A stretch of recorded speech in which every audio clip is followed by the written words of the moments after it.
Hello जी, अस्सलाम वालेकुम। उम्मीद है आप सब खैरियत से होंगे। आज हम बनाने जा रहे हैं नहायत ही आसान चॉकलेट फज केक।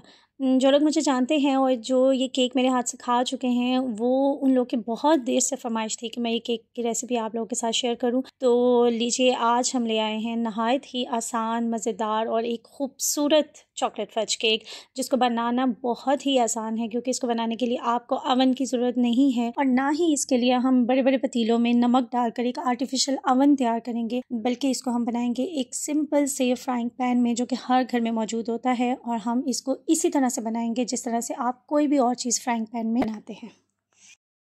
चलें जी, अब रेसिपी स्टार्ट करते हैं। इसके लिए हमें चाहिए 2/3 कप मेल्टेड बटर, या फिर आप ले लें 150 ग्राम्स तक का बटर की एक बार। इसमें हम शामिल करेंगे शुगर। देखिए, ये मेजरमेंट कप्स जो मैं यूज़ कर रही हूँ, ये स्पेशली आपको दिखाने का मकसद ये है कि आप भी इन मेजरमेंट कप्स को यूज़ करें, क्योंकि हम जब इन मेजरमेंट कप्स को यूज़ करते हैं तो एक स्टैंडर्ड साइज़ या फिर क्वांटिटी को हम फॉलो कर रहे होते हैं, लेकिन अदरवाइज़ आप देखें तो हर किसी के घर में मुख्तलिफ कप मौजूद होते हैं। तो आप प्लीज़ एक दफ़ा ये इन्वेस्टमेंट आपको करनी है कि आप ये मेजरमेंट कप्स और इनके साथ टेबल स्पून्स मिलते हैं, आप वो ले लीजिए और उसके बाद फिर आप हमेशा बेकिंग करते वक्त इन कप्स को ही यूज़ कीजिए। जी, तो आपने देखा कि मैंने बटर में शुगर ऐड की और मैंने इसको अभी बीटर की मदद से बीट करना शुरू कर दिया है। बिल्कुल ज़रूरी नहीं है कि आपके पास बीटर हो, आप इसको जो हैंड विस्क होता है उसकी मदद से भी बीट कर सकते हैं। हम इसमें डालेंगे 2 अंडे, एक-एक करके डालेंगे। पहले एक अंडा मैंने डाला है और इसको फिर थोड़ा-सा विस्क किया है और फिर हम दूसरा अंडा शामिल करेंगे और फिर इसको अच्छे से बीट कर लेंगे।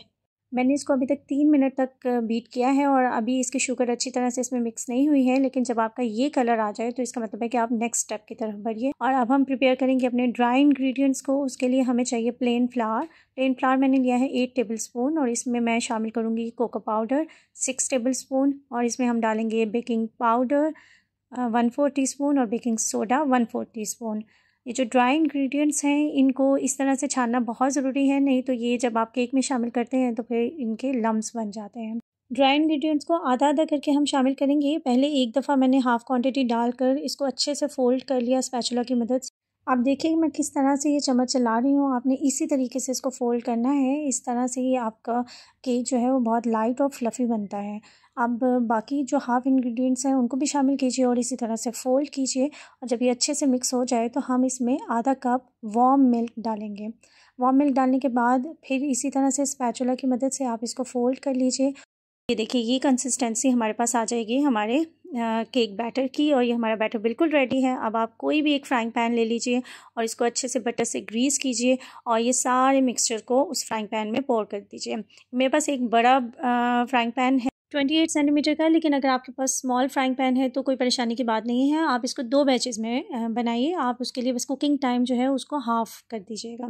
तो चलिए जी, अब इसको हम शिफ्ट करते हैं एक गरम तवे के ऊपर। तवे को मैंने 1 मिनट तक के लिए गरम किया है और उसके ऊपर ये हल्की आंच पर मैंने ये फ्राइंग पैन रख दिया है। इसके ऊपर मैंने एक खाली पैन रखा है, वो सिर्फ़ इसलिए कि ऊपर से भी केक हमारा इक्वली हीटेड रहे। तो आप इसको इसी तरह से इस स्टेप को फॉलो कीजिएगा। चलिए जी, केक हमारा बिल्कुल रेडी हो चुका है। मैंने इसको बीच में 1-2 दफ़ा जो है वो ओपन करके चेक किया था। आप इस तरह से इसको चेक करेंगे। टूथपिक, कोई भी एक टूथपिक ले लीजिए और इसको इंसर्ट करें, और ये अगर बिल्कुल क्लीन बाहर आ जाती है तो इसका मतलब है केक रेडी है। तो इसको पूरा 1 घंटा और 5 मिनट लगे पूरा कुक होने में। तो जैसे कि मैं आपको पहले बता रही थी कि अगर आपके पास स्मॉल फ्राइंग पैन है तो आप इस बैटर को 2 बैचेज़ में कुक कीजिए, क्योंकि आपने फ्राइंग पैन में ऊपर जगह रखनी है केक के फूलने के लिए। तो आप जब इसको हाफ़ बैटर को आप इसमें डालेंगे फ्राइंग पैन में, तो वो आपका 1 घंटे में नहीं, जबकि वो आपका 30 से 33 मिनट्स तक वो कुक हो जाएगा। आप उसको 15-20 मिनट के बाद एक दफ़ा खोल कर उसमें टूथपिक इंसर्ट करके चेक कर लीजिए कि वो क्या वो रेडी है या नहीं, तो आपको उससे अंदाज़ा हो जाएगा।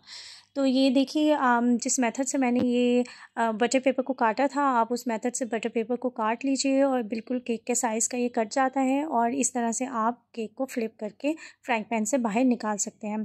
लेकिन ये केक बिल्कुल सॉफ्ट और फ्लफ़ी सा केक रेडी होता है। इसको आप गरम-गरम केक को बिल्कुल बाहर नहीं निकालिएगा फ्राइंग पैन से, इस तरह ये केक आपका टूट सकता है। चलिए जी, अब रेडी करते हैं चॉकलेट फज। इसके लिए आपको चाहिए 1 1/2 कप चॉकलेट चिप। आप चाहें तो आप मिल्क चॉकलेट चिप भी ले सकते हैं। इसके अलावा हमें इसमें डालना है कंडेंस मिल्क। मैंने हाफ़ टिन यूज़ किया है, जो 400 ग्राम्स का एक टिन आता है, उसको हाफ़ लिया है मैंने इसमें, और इसमें हम डालेंगे 2 टेबल स्पून बटर।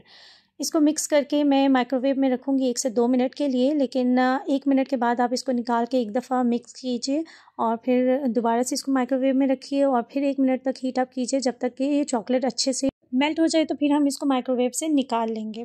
आपको इस वक्त मेरी स्क्रीन पे नज़र आ रहा है मेरा इंस्टाग्राम का अकाउंट, तो प्लीज़ मुझे इंस्टाग्राम पे फॉलो कीजिए। और इसके अलावा अगर आपको मेरी वीडियोस अच्छी लग रही हैं और आप और इस तरह का कंटेंट देखना चाहते हैं तो मुझे यूट्यूब पे भी सब्सक्राइब कीजिए। चलें जी, वापस आते हैं रेसिपी की तरफ। आप देख रहे हैं कि मैंने इसको बहुत अच्छे से विस्क की मदद से मिक्स कर लिया है। अब इसी स्टेज पे हम इसमें डालेंगे कोई सा भी आप ड्राई फ्रूट डाल सकते हैं। मैंने इसमें ड्राइड क्रैनबेरीज डाली हैं और ये देखें ये कंसिस्टेंसी आपको चाहिए। इसका मतलब है कि अभी आपका चॉकलेट फज रेडी है।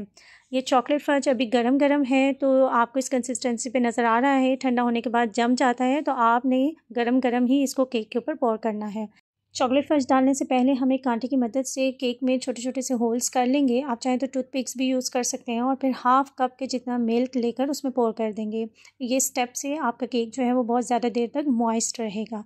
फिर उसके बाद ये वार्म चॉकलेट फज जो है इसको हम केक के ऊपर लेयर कर देंगे।